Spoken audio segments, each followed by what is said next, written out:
Claudia Mo is from the Pro-Democracy Civic Party in the Hong Kong Legislative Council, and she joins us live now from Hong Kong. Claudia, good to talk to you tonight. Thank you for joining us. How much has Lam Wing Ki risked by speaking out in this way? Well, we do worry about his personal safety. I mean, it's so brave of him.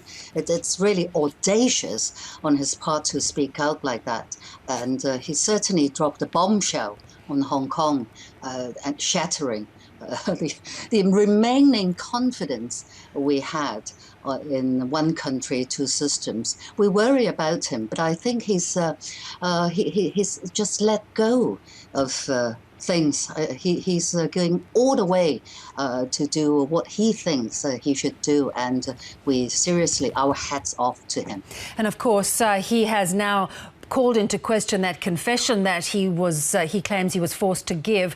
Would it help if the other four came forward and spoke out in solidarity?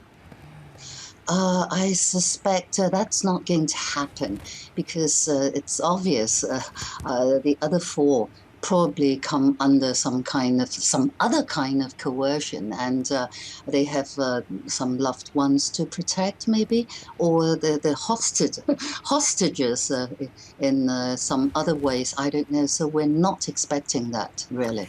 Now, the mainland, of course, has been showing no sympathy for the frustration many of you in Hong Kong are feeling. How do you manage this campaign going forward to try and keep this, as you say, one country, two systems?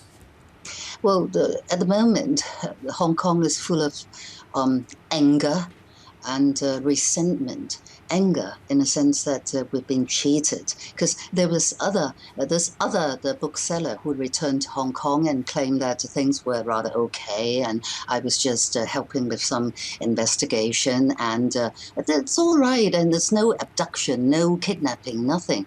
But with Mr. Lam's statements, now we know the truth, and so this is plenty of resentment here at the same time, and fear, of course, that what happened to him can happen to any of us in Hong Kong. And we'll do all kinds of rallies and signature campaigns and protest marches and so on. We're staging one from the bookstore tomorrow, the protest march from the bookstore, the actual address, to Beijing's liaison office in Hong Kong tomorrow afternoon. That is interesting because, of course, we saw the umbrella movement last year really kind of peter out in a way because it was so difficult for them to get heard. Are you expecting people to rally in support? We're hoping plenty of people to come round and in support of not just Mr. Lam, but for Hong Kong's future, really. But the umbrella movement part two, I'm not too sure at this stage. Yes.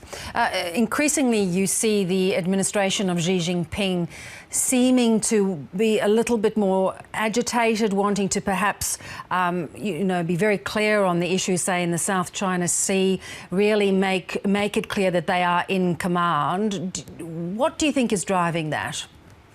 I think Mr. Xi Jinping is trying to show the rest of the world that he's in power, he's in charge, and everything should go according to his plan, and he's a strong leader, so on and so forth. But if the Chinese security people could really behave like thugs, the international community would need to think twice whether this is a member that's really behaving with some basic decency and dignity. Claudia Mo, thank you very much for joining us. Thank you.